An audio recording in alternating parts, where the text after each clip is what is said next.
غوث پاک رضی اللہ عنہ کہتے ہیں میں بڑا ہوا تھوڑا سا، تو ایک دن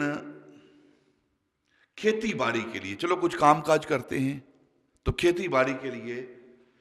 میں اپنے بیل کو لے کر کھیتی باڑی کے لیے گیا، تو وہ بیل جو ہے اس سے مجھے آواز آتی ہے، بیل سے، وہ بیل جو ہے وہ کیا کہتا ہے، عبد القادر تو اس کام کے لیے پیدا نہیں ہوا کہ ہمارے پیچھے چلے،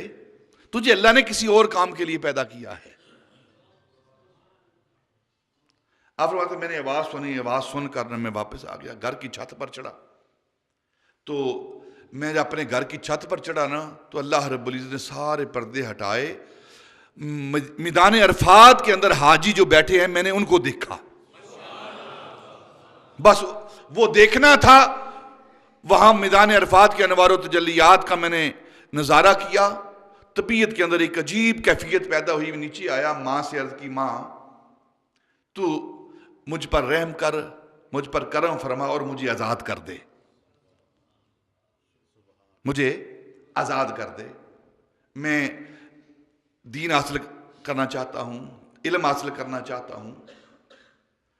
میں پڑھنا چاہتا ہوں، اللہ کی معرفت حاصل کرنا چاہتا ہوں، تو مجھے وقف کر دے اللہ کے رسول کے لیے، اللہ کے لیے، دین کے لیے وقف کر دے۔ اب ماں بھی ام الخیر ہے نا، کہا بیٹا ٹھیک ہے۔ ماں اندر گئی، اور تاریخ سیرت کتابیں کہتی ہیں کہ کیونکہ آپ کا باپ، آپ کے والد بچپن میں ہی وصال کر گئے تھے، تو دونوں بھائیوں کا حصہ، شیخ عبد القادر جیلانی ان کے بھائی کا حصہ، وہ 80 دینار تھے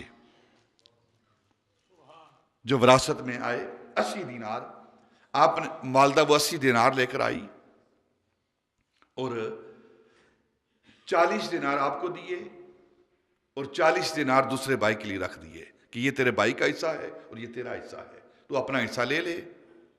اور جا بیٹا میری ایک وصیت کو یاد رکھنا، ایک وصیت کو یاد رکھنا۔ وہ وصیت کیا ہے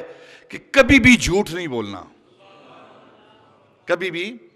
جھوٹ نہیں بولنا، ہمیشہ سچ بولنا ہے، جو کچھ مرضی ہو جائے۔ یہ سیدنا غوث پاک رضی اللہ تعالیٰ کی تعلیم ہے جو اس کی والدہ دے رہی ہے، اور سیدنا غوث پاک ہم ذکر پاک سن اور کر رہے ہیں کہ ان کا ذکر تو سنتے ہیں لیکن ان کی تعلیمات پر ہم عمل نہیں کرتے۔ جھوٹ ہمارے خون کے اندر شامل ہو چکا ہے، جب تک ہم جھوٹ بول نہ رہے نا، اس کا فائدہ ہو یا نہ ہو اس سے کوئی سروکار نہیں، جب تک ہم جھوٹ نہ بول رہے ہمیں تسکین ہی نہیں ہوتی، اور ذکر ہم غوث پاک کا ان پاک لوگوں کو کر رہے ہیں، تو اللہ ان پاک لوگوں کے صدقے میں ہمارے اندر جو برائیاں ہیں وہ دور فرمائے، اور ہمیں ان کی تعلیمات کے مطابق عمل کرنے کی توفیق عطا فرمائے۔ ماں نے کہا کہ بیٹا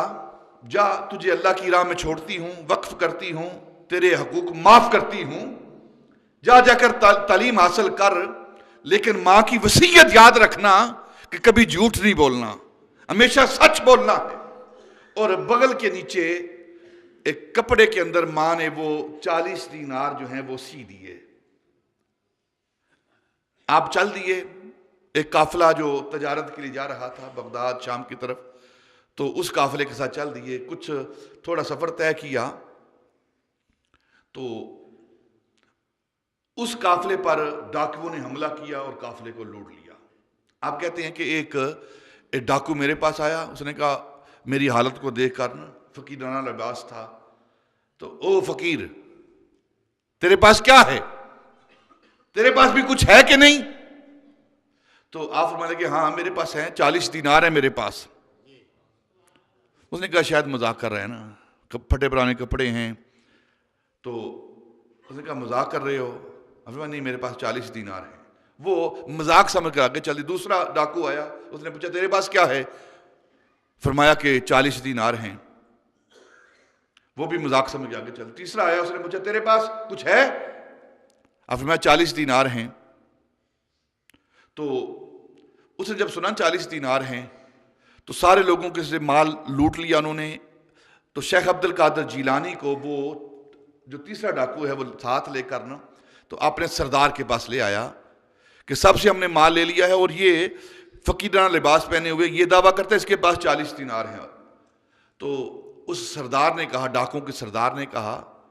کہ تو کہتا ہے 40 دینار ہے، کہاں تیرے پاس 40 دینار؟ اس دور کی رقم ہے یہ،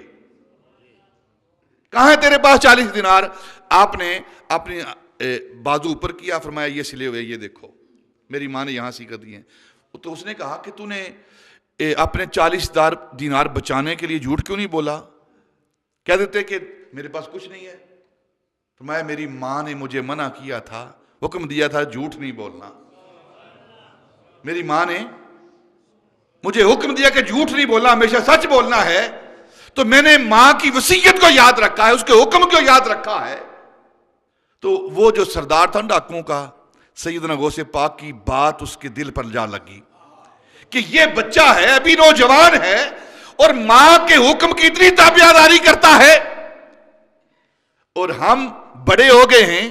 جوان ہو گئے ہیں، بوڑھے ہونے والے ہیں، اور ہم اپنے اللہ کے حکموں کو نہیں مانتے۔ بس یہ بات سیدنا غوث پاک کی کرنی تھی، اس کے دل پر ایسی ہدایت کا تیر چلا کہ اس نے سیدنا غوث پاک کے ہاتھ پر توبہ کی۔